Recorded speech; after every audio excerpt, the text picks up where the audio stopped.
Ayun,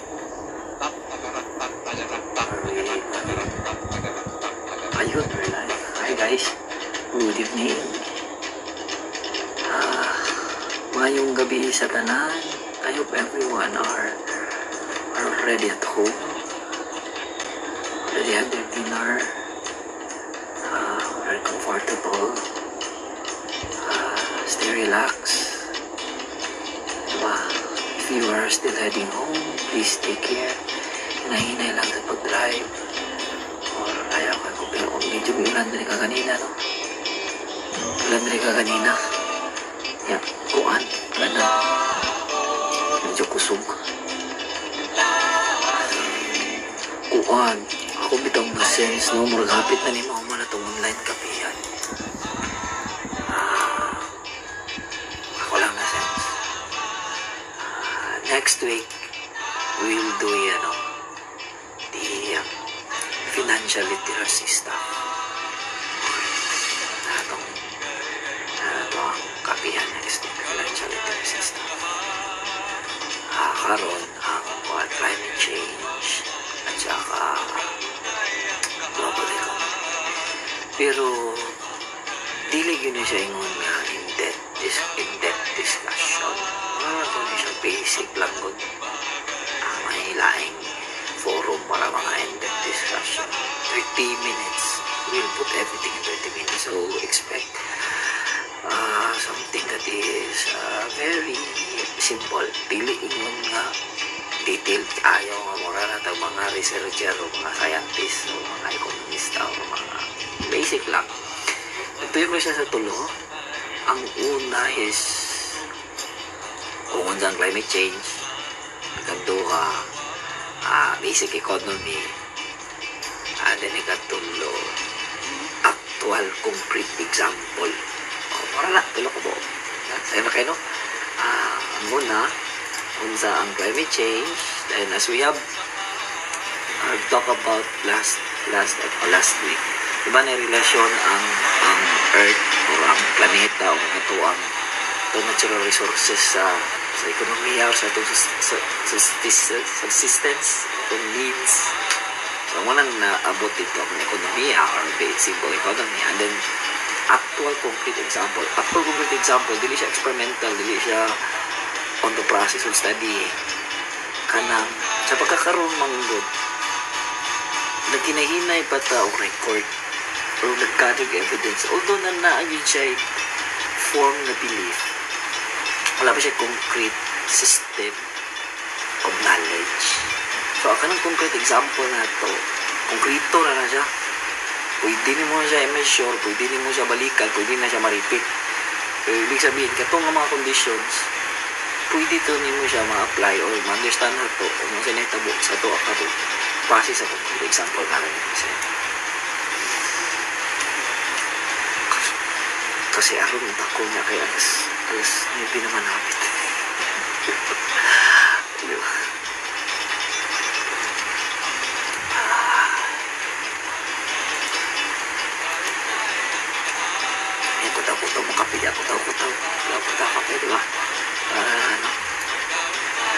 Another ko i-share sa tuwang kuwan, 11 facts you need to know. When you read it, hindi na ako na siya basahon. Ang mga bahala na. Muna na siya actual conditions karon. Diba? Then na po ko ihangyo nga, kindly go to the market and check the basic prices of commodity. I hope you did that. Para dili lang ito naglulutaw-lutaw sa kawanangan. Dami ito tayo grounding yun sa itong historian. Hindi mo nga naglutaw-lutaw sa kawanangan na sa baning itong historian na ito, wala. So may relasyon na niya akong mga daon lang ako lang doon. Natay grounding. So without further ado, we will put ourselves in the presence of God. Begin. In the Father's Holy Spirit. Amen. Heavenly Father, we come to you today asking for your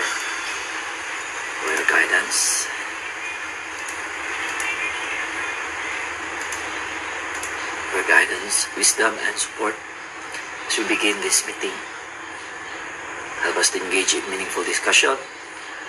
Allow us to grow closer as a group and nurture the bonds of community. Fill us with your grace, Lord God, as we make decisions that might affect the members of Tuput Mountaineering Society, the mountaineering community, and the society as a whole.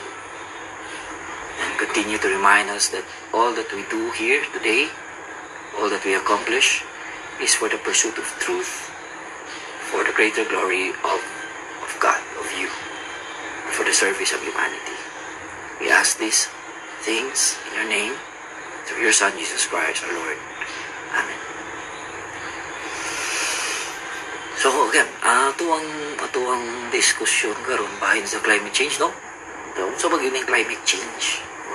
Tagang kayong issue ng climate change. Ito sigurong una, ito sang himay kung hagpaton ba? Kung kabumbay pa itong hagpaton. Climate change talks about temperature. Global temperature. Daghang mga problema sa itong kabuhatan ay pollution. For example, in the ocean, di ba, we're throwing plastics in the ocean, garbages in the ocean, then in return, we ingest microplastic, and then makakancer na rin ta. Yes na ay part na sa climate change, pero katong throwing of plastic, directly human, yun na problem. Di ba? Directly human problem, yun na. Medyo na siya relasyon sa climate change, pero dili directly. Ang direct na kuan gina is problema is ang tao, labay yung basura sa ocean. Doon na ay connection ang ocean sa climate change, like hydrodynamic, ang temperature sa conveyor belt sa tibuok kalibutan or tibuok ocean. Hi-end, good evening, how are you? Diba? So, atong magpaton kayo sa tanan na lang atong masangin lang climate change. Dili yun. Undiscipline yun. Girabay kag basura diha. Dili yun na ingon nga. Mao yun ni cause of climate change. Ikaw yun, undiscipline yun ka. Kalabay kag basura. Ayop atong mahagpat, di ba? Ayop inyong makita. And then, climate change talks about temperature. Siguro dali masabtan. Pinaagi sa biomes. Kung makaremember nyo sa inyong biology, sa mga biomes. Walang biomes, walang large-scale environments that are distinguished through their temperature. Napulo lang sila kabuok sa tibok kalibutan. Sa Pilipinas, tropical forest. So, pulo na sila kabuok. Pilipinas, gikan Northern Australia up to the Himalayas, or the foot of Himalayas, those are tropical forest. The middle of Africa, tropical forest. The Amazon, Mexico, those are tropical forests, which is right now already being burned, on fire. Then boreal forest. Boreal forest. That's somewhere in Russia, middle of Russia. Na may sabana, ay tundra dito sa ibabaw na sa northern part, na ay desierto. May mga desierto na ay bukid. Mountain ranges from the north of South America up to the tip of South America, di ba? And then of course the Himalayan mountains, the Kilimanjaro, di ba? Chaparral. Katotong mga forest nga gagmay, shrubs bitaw. Parehaan ng sa California, o kanang mga shrubs nga forest. Polar ice, napoy polar ice. O kanang polar ice dito na siya sa Greenland, o wala siya katong dito sa Antarctica, polar ice. Temperate forest sa Europe, wala siya mga temperate forest. And then temperate grass sa Mongolia, o kanang sa mid sa Asia Minor, o wala sa temperate grassland. Kana sila, lahi na sila o climate.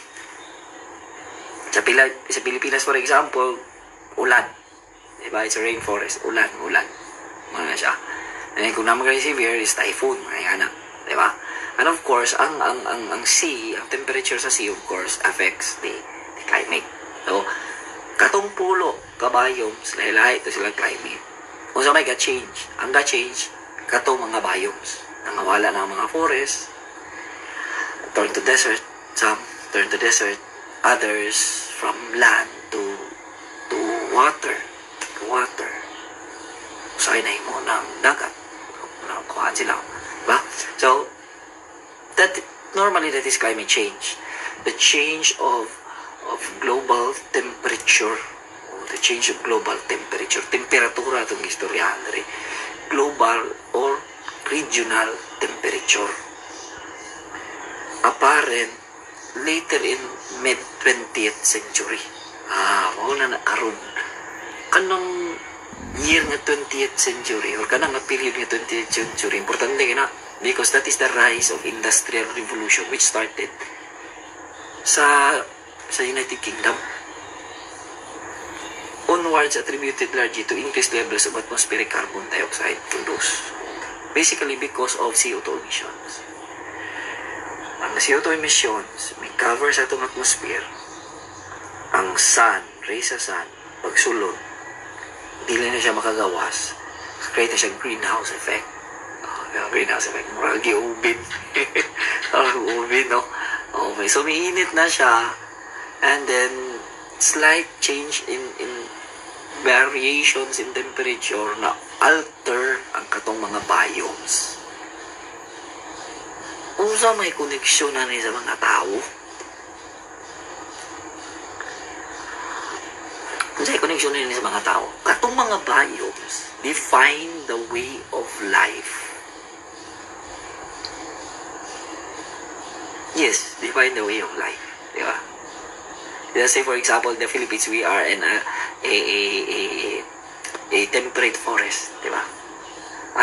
We are sa ganitong Philippines, we are tropical forest. And then napalibutan og dagat. On the other side is the Pacific, and the other side is the West Philippine Sea and the South China Sea. Kung sa may klase sa paginabuhi sa mga Pilipino, very basic, barangay is a form of a bangka. Yeah? Form of bangka.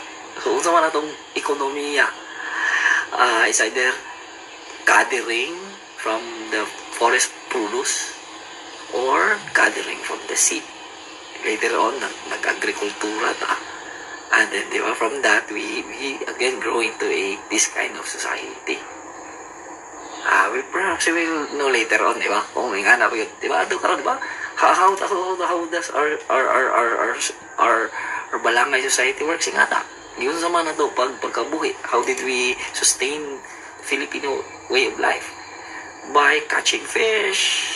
Ito na mga milyonaryo ng mga taga-General Santos. Kaya nagkok ang tuna na bumalik nga milyon-milyon dito sa Japan. Di ba? By catching fish, by gathering materials from our natural resources. So, ang climate change karon ug ang atong basic economy, konektado. Di ba? So, dili siya ingon nga kanang bulag. Kaya naapil naman di ang tao. Dili naman lang mga hayop, mga flora, ang pauna mga tao naman. Kita naman, apil naman ta rin do. Di ba? So, basic economy, basically what? Talks about labor. Kanang tao nga nagtrabaho, labor. Diba? It talks about what? Production. Alam mo na, mag-labor lang na wala kayo na-produce. Diba? Productive labor. And then talks about needs. Needs sa tao. Ano ba itong mga needs sa tao? Talks about wants sa tao. Desire sa tao. Talks about measure. Talks about value. Measure, value, prices. Price. And then, of course, the raw materials, the natural resources. Anira ko na kasimpolo. Ikaw, matansiro. Ano sa barang matansiro? From the word matansiro. Matansiro. Tanahawon naman yung baboy. Di ba? Kung saan nakatimbangon. Kung saan kabugaton. Kung ikaw matansiro ka. Ikaw matansiro ka. Tanahawon yung baboy. Binuin mo mga baboy. Matansiro ka. Yung timbang-timbangon. Yung akin mga 40 kilos. Guro ng babuyan. So, it requires measure. Ano sa ekonomiya? Measure. Timbang. Sakto timbang. Matansiro. That's the term. The root word. Timbang. So, kung sa kamatansiro ka ron, kaihaw baboy ang gihaw. Diba? Yang labor is yang gihaw baboy. Ano man, labor ba siya pagpadako sa baboy? Ang baboy mo dako naman siya giha. Kaon sa mga, or siguro, nag-gather ka rin pagkaon para pagkaon sa iya, nag-chop-chop ka dito o angkong para mukhaon mo dako ang baboy. Karon high-tech naman, no? High-tech na. Ano? Ay mo lang bawagad diya kung saan grower diya. Dako, tabok ang baboy. So, nag-ihaw kag baboy karon. Usa ka kilo nga baboy. Okay, nag-chop ka dito ko sa kakilo sa ibang baboy. Mga matansa, mga timbang-timbang. Pabayluan mo na siya sa imong needs. Pabayluan mo siya sa imong wants. Diba? Ato ka sa bakery, for example, kini akong usa ka kilo nga baboy, ako ning pabayluan og usa ka loaf nga sliced bread. Saka man nato pagka-sure nga mao gyud na saktong measure or saktong value sa imong usa ka kilo nga baboy. Diba? Usa ka kilo man niya, usa ka loaf of bread na naman. Kung ato siguro mo advance sa price 180 or 160 ang usa ka kilo sa baboy karon. O sakto ba? Yes, 180 or 160 somewhere in that price. Nya ang presyo po sa sliced bread nga panis 40. So imo na lang kitahon. So 40, 80 mga upat ka loaf sa sliced bread ang usa ka kilo, no? Upat ka loaf sa sliced bread. Mahurot ba niya naman sa kalop? Hindi mo nimo mahurot ka sa kalop. So 1/4 tayo may hatag dito sa usa ka sa kalop nga na sliced bread. Di ba? Imo ibaylo sa 1/4 nga kilo sa baboy usa na sa kalop nga sliced bread. So the labor that was performed to make that bread together with the other raw materials from nature, diba? Ang harina, ang kalayo is equal to 1/4 nga kilo sa baboy. O diba? Masama na ito pagkabalo karon kailangan naman magsigil at ingon anak. Siguro ko tago sa mga kita na ato ingnaon ka na to, diba? What about the other things that we need? Kini clothing or sa pa, diba? Or the things that we want, diba? Ato yung mga gusto diha, o beer baka for example, kung saan mo na to pagkabalo karon. So mo tong nag-introduce ta og other things that can measure. Introduce ta other things that can measure. So, sa pagsukod sa mga ingana nga ekonomiya, gamit pa sila copper. Copper, bayloan usa ka copper, pila ka ounce nga copper, ana pa. So dili pa gyud yung accurate ang measure sa pag-exchange, di ba? Copper pa to, mura to timailhan sa unsa to pagkabalo nga equal sa ato ang atong produkto. Remember, ang produkto out of our labor. Let's say for example, imo lang gikuha dira, gi-gather lang nimo, still you labor to gather. Ikan sa environment. Ikan sa environment. As time pass, dali ulang nato ni para mahuman tayo. As time pass, ang katong copper turn to silver. And then, actually, equal gito siya. Kung atong naon, equal gito siya. Wala lang siya na equal later on. When silver and gold has become limited. Gadipindi man karon ang silver o ang gold sa makuha sa minahan.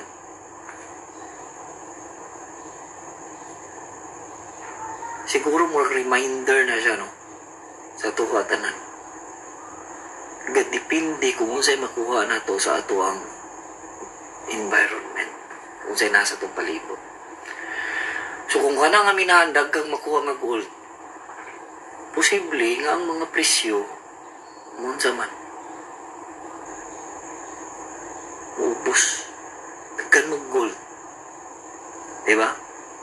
Kaya kanang gold, ingon pa nila, ingon pa sa rule is that the more we add price, the lesser it is that is useful or usefully valuable. Mo na yung rule, principal rule. So, mas taas ang presyo, mas lesser na siya na useful and valuable. Pero makita ninyo karon tungkol sa climate change, bisag ang tubig nga libre, 40-25 na. Diba? Diba? Tubig nga libre, Ay mo raw tanang kabuon diha na nay price. Ano man, nagka-limited na siya. Nagka-limited na siya. The higher the price, the lesser it is that is useful. Pero that rule, because of limitedness, of scarcity, has been what? Altered. Has been altered. Kaya ang true measure na to, guys, ang katumang labor na to sa pagmina sa bulawan o silver. Pagmina na to sa bulawan o silver, mao to'y true measure kung unsag yun ang value or presyo. Pero kato siya mismo, wala to'y value sa to. Kinanglan na to siya i-exchange. For example, dito sa kakilo na to nga pork gikan sa Batancero or nga karne or dito sa bread or sa beer nga itong gi-ferment for pila ka years. Diba? Diba? Ingon na. So, nakakita mo? And then karon may introduce pa siya kwarta nga mag-represent ko no ay sa gold reserve. O, ingana na siya.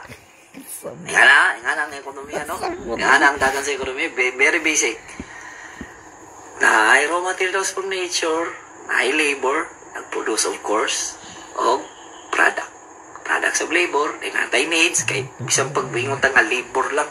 Okay, wala ko nag-gather, labor lang. Exercise, for example, nag-labor ko, namulda akong lawas. O sa may product, namulda na ko akong lawas. Pero you have needs, you need to eat. Balik sa nature, balik sa earth or sa planet. Na kay wants, di ba? And of course, we go to measure, value, price, and then go back again to nature, the natural resources. Mukha na siya. Example. Ito yung example sa kanang sa una, sugar.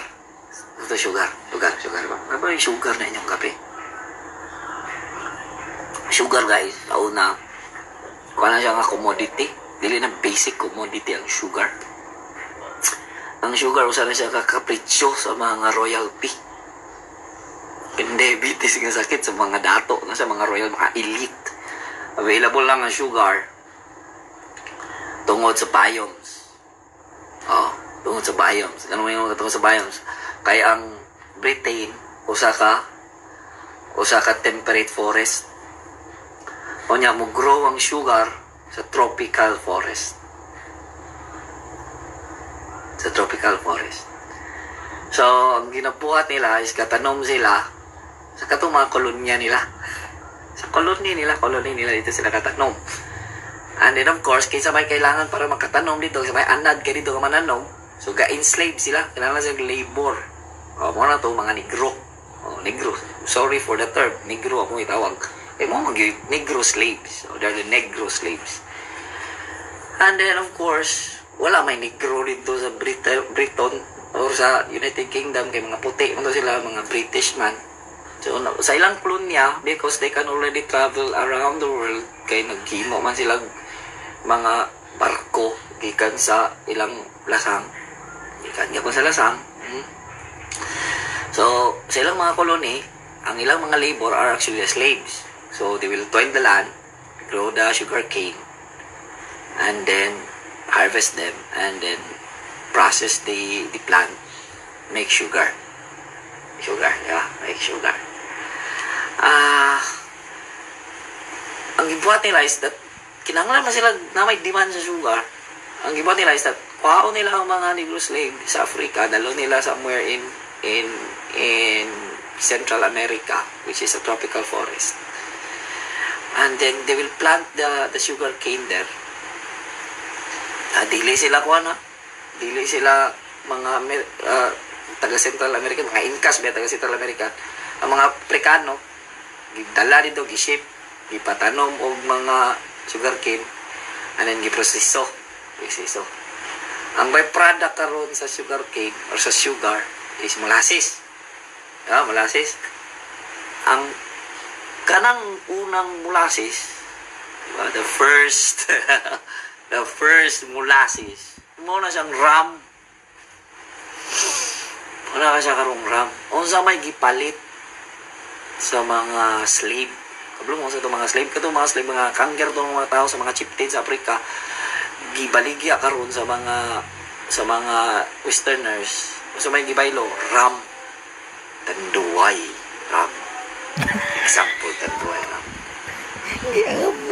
so bayloan mo na imong mga slaves og ram and then dalon ako sa Central America patanumon ako ditong tubo then anihon ang sugar will be consumed in Europe nanay global economy no sample na sa global economy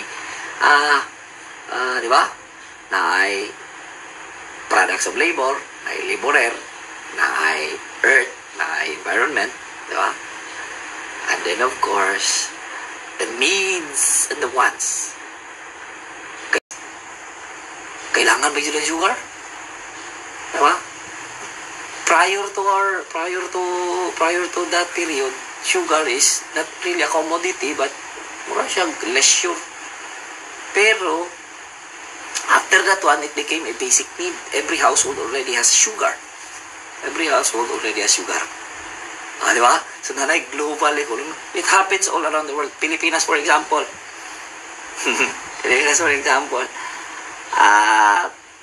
Yes, we are an agricultural country. Pero Vietnam imports what? Imports rice to us. Di ba? Ga-import og rice ang Vietnam sa tuwa. Nga naman, nag-produce sila og mas daggan nga rice og mas barato nga rice. Ikumpara sa tuwa nga rice. Di ba? May tabo lang na siya kung ang same area under the same biomes. Tropical forest ang Vietnam, tropical forest po ng Pilipinas, they can plant rice. Depende kung unsa na paggamit ang labor. That is why makaproduce sila mas daghan. Mas daghan meaning mas maubos ang loob supply and demand. Daghan og supply, gamay demand, then they will ship all those things somewhere else. Philippines is a rice consuming country. There you go. There is again, di ba? There's an example of a global economy. Tingnan na kadagan. Katora, simple nga mga elemento. Diba? Simple nga mga elemento. Kadagan sa labor, kadagan sa products of labor, needs and wants. Rice is a need. Wants. Masigata na ka problema sa wants, no? Ano? Masigata na ka problema sa wants. Wata kabalo. The same good og biomes. Measure value and the price and the natural resources. Kabalo, diba? Sa labor, kaya ba tayo problema sa labor? Ito ng problema sa somewhere else. Ano na mga element? Another example is weight. Wait. That ingredient to make bread. Sa Industrial Revolution, no, nagmakina ang tao tungkol sa iyang bitang ingenuity sa tao ba. So, naka-create na siyang mga makina, naka-produce siyang basta daghan na involvement ang technology, di ba? So, na-advance ang technology as time pass, nag-advance ang iyang machineries. So, maka-produce na siyang basta daghan karon. Nya kay ang UK kay again goes into Industrial Revolution, nakaproduce ang dagang wheat. They're importing wheat actually around Europe sila. Yeah. So nare-relasyon ang Gran Britanya sa rest sa kalibutan and then of course around Europe. Anong dira man atong example kanong dili man diri sa Pilipinas, because sila mismo dito nag-start ang global economy. Kita, Asiatic man ang atong ekonomiya. Asiatic meaning hunting and gathering. Later on, naman tayo mga wants. O mo na itong ekonomiya, Asiatic hunting and gathering. Ato tas dagat, mga tag-isda, rin itong gumiton. Diba? So, nagkagan kita na pulos ng isda, ato ba rin na magamitan ng dili man sa kinangal tayong refrigerator. Refrigerator. Or ato ba kang ibaligya sa uban? Or exchange na to sa uban. And we already know how to measure that one. Depende sa labor. Again, labor ang measure. So, ang atong measure is kung unsa kakapoy at magkalot sa bulawan, mao po na siyang price. May equivalent. Pero bulawan itself is not really valuable. It is valuable because it measures the amount of labor. The amount of labor. Muna natin, kailangan magpartil-partil lang permanente. Yeah. Sa ito, for example, natin global economy, overseas worker, for example, di ba? Most of us, goes abroad to work there. Kaya mas dako ang sweldo. Instead rin sa Pilipinas. Di ba? Mura itong mga African, mga negro. Mura itong mga negro siguro, no? After BPO industries, this is one of the highest paying jobs today in the Philippines, BPO industries. Nasa Pilipinas ang office, pero ang iservisyohan is nasa laing nasod because made happen due to technology, made possible due to technology. And then, nga naman diri man sila sa Pilipinas, nga, di man dito sila nasod because the labor is cheap daw, cheap. Why do you think it is cheap? Cheap siya siguro because ang way of, or quality of life sa mga Filipinos is also cheap. Is also cheap. Agriculture na to, di ba? Nagpundos pa mo siguro problema, balanse man siguro ang ato ang rice production o sa mga food production, no? And then our mining industry. Di ba? Our mining industry. Ano ba na ito gina-import ang mga raw materials? Dagan.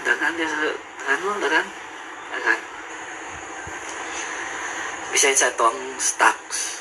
Besides sa ito ang, again, stockpile. Besides sa ito ang stockpile.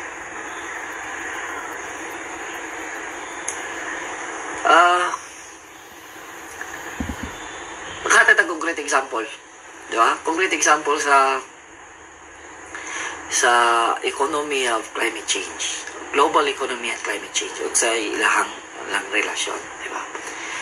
Gitawag siya concrete example because again, this is already a system of knowledge. Dili pa niya siya ingon karon nga murag naghuna-una pa ang mga tao sa ang pagdesisyon. Kini siya, it is already a system of knowledge. Nahitabo na niya siya sa unang panahon ng climate change. It's just as in this case, changing temperature, global changing temperature was caused naturally. Natural ang iyang hinungdan. Ang example was during 1816.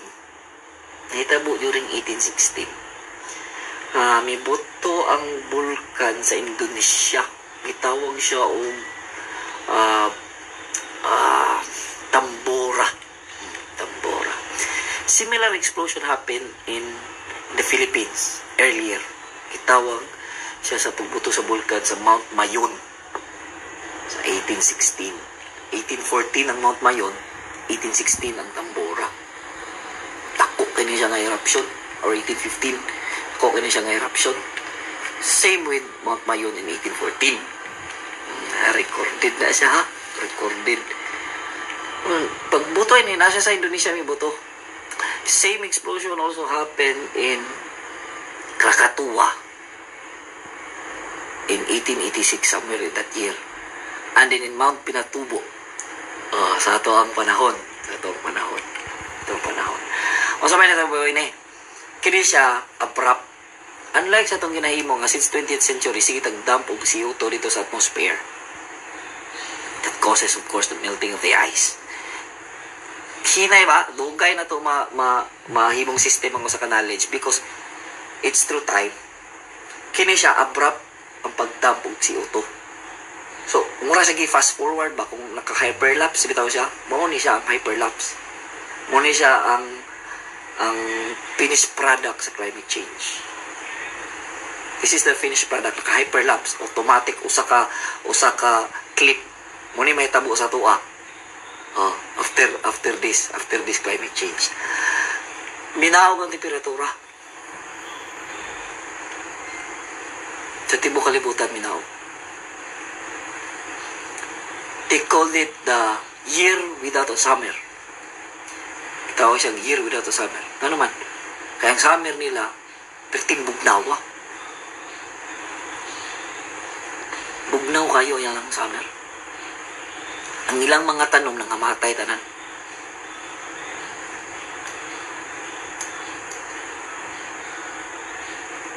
China, for example, had a massive famine. Floods destroyed many remaining crops. The monsoon season was disrupted, na-alter siya, resulting to an overwhelming flood in Yangtze. Kabaha. Atong year. And in the succeeding year. Sa India, ang summer na dilig. Again, pagbaha na po. And then, ang sakit na cholera sa tibok region sa Bengal o Ganges up to Russia, Moscow. Nag-spread out. Murag pandemya, no? Murag COVID-19 ba? Cholera lang siya. Gikan sa India, paingon sa Moscow, may tabok pag Himalayas. Nagkakulira ang mga tao. Nadilid man ang monsoon. Ang pagbaha ba? Nadilid ang pagbaha. Gikan sa mga rivers from Nepal. Kaya usually mag-ulan man na siya pag summer. And then it will wash every dirt on that path. Since na-delayed siya, kaya dito nagbaha sa China, ang mga hugaw dito, nagkapaylo ay ng mga hugaw diha. Nasulod na sa tao, nakakulira, paingon sa Moscow. Layo kay ito Moscow. Tanawan ninyong mapa sa kalibutan. Layo ng Moscow. Ang Taiwan, that is a tropical forest, tropical climate, became what? Turned into frost. Nag-snow. Karon mag-snow naman siguro ng Taiwan. I'm not sure. Kung kisa ito nakato sa Taiwan, mag-snow na siguro ng Taiwan karon. From that time, it was a tropical forest. It's summer. And then there was a frost. Germany, for example, the Western world, they say, food prices go up. Food prices go up. Nagkarayot. Nagkarali. And then there was arson, there was looting. Then ang mga tao nagrayot, nagdala-dala mga banner ito, bread or blood. Sa to karon sa man, puri o pera. Puri nga naman, puri or pera. Dito sila, bread or blood. Bread or blood. Naman, mahal na kayo ang mga what? Mahal na kayo ang mga pagkaon. Became a common happening. Nagkarayot. Worst famine in 19th century. Became the worst famine in 19th century. Itipos. Kung dito sa India, pangog Moscow, na kulira, diri nagkatipos ang mga tao. Ireland, Italy, Switzerland, Scotland, ay malnourishment. 65,000 people died. This is spread out all over Ireland, the rest of Britain. Maura man siguro na karoon kakakita mo, no? Maura man nga naka-hyperlapse lang din sila. Sa tawa karoon, global pandemic. Global pandemic. The same thing. Na-imbalance. Temperature imbalance. Or due to temperature change na imbalance. Huge storms. Bagyo. Kini bitong Yolanda o kini karong Ruli, no? It will become normal. It will become normal. Mauna yun na siya. Ano man, dahil naman ang temperatura sa Pilipinas. Oras na mo kalimutan, may taas man ang atong temperature.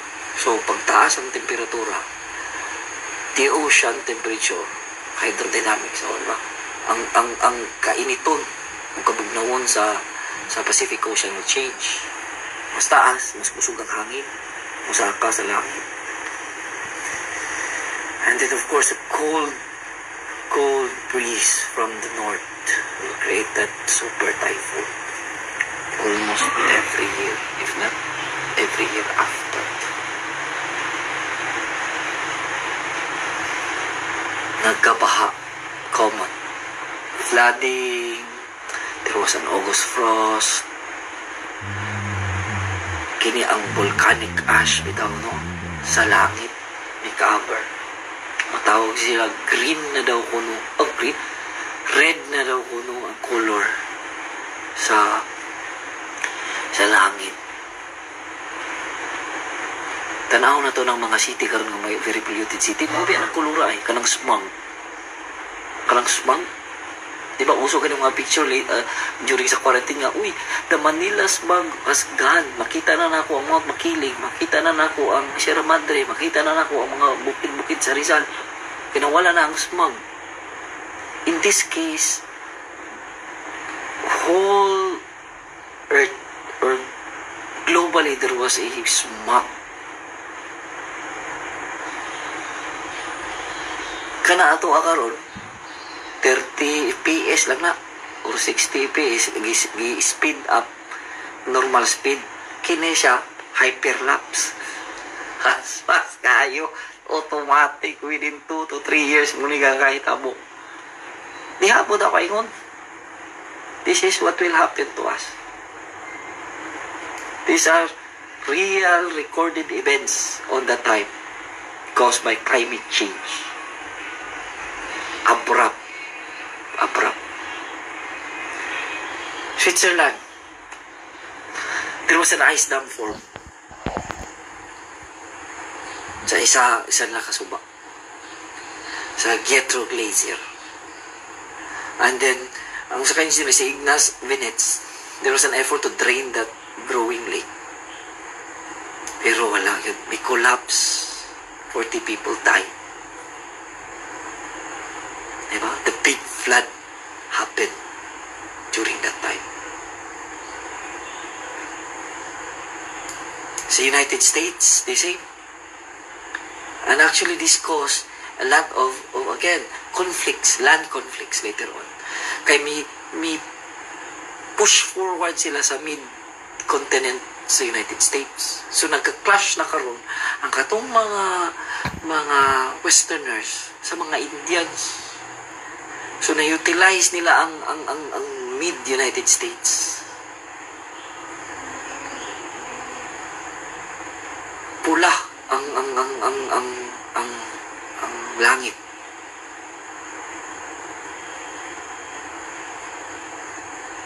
It has been said na si Thomas Jefferson that time. Kailan mo ni Thomas Jefferson? Diba? Si Thomas Jefferson. Retired nga president si Thomas Jefferson sa United States of America. That time, farming in Montesillo plunged into debt due to sustained crop failures. Nagbaon sa utang si Thomas Jefferson, presidente sa Amerika anang panahon na.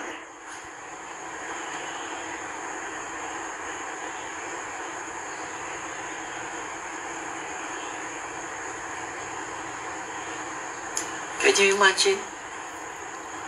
Presidente na lang siya. Alam nga panahon. Because there was a slight change in temperature.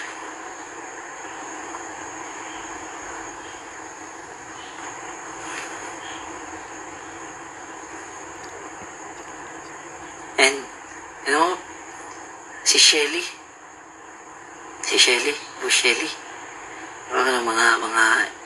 mga kuha na to, mga literature na mga characters during that time, because they were put into this house and then they were asked to write things. Ana daw kuno na panahon nasulat nila ang Frankenstein, yeah? Ang vampire, prequel to Dracula, mga mga story. And then of course,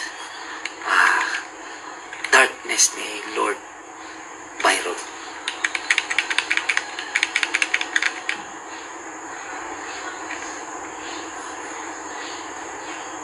Similar events happen, like in Krakatoa. So, kung mga painting ni Van Gogh nga scream nga colorful kay mga Starry Night, due to that, the same event in 1883, this time, sa Krakatoa. And then, of course, it happened in our modern time sa Mount Pinatubo. We ran out of time, 9:41 naman. So, perhaps we can close this kapihan. Medyo ko ang daggan kayo niya. Lisod kayo pagsulod na ito tanan. Puli atong nakuha tanan. We will end up with this piece from Lord Byron during that time. Titled Darkness. I had a dream, which was not all a dream. The bright sun was extinguished, and the stars did wander darkling in the eternal space, rayless, pathless, the icy earth. Swung blind and blackening in the moonless air, morn came and went, and came and brought no day. And with all that, I hope everyone, masig nakatulog na mo diha. Good night, and thank you for spending your time with us in our TMS Kapihan. Mura kapit na yun ni maputol ng TMS Kapihan. Next week will be financial literacy. But ilang medyo busy ang mga tao. They want us to stop already. I can feel it. Anyway, bye guys. Good night. Sweet dreams.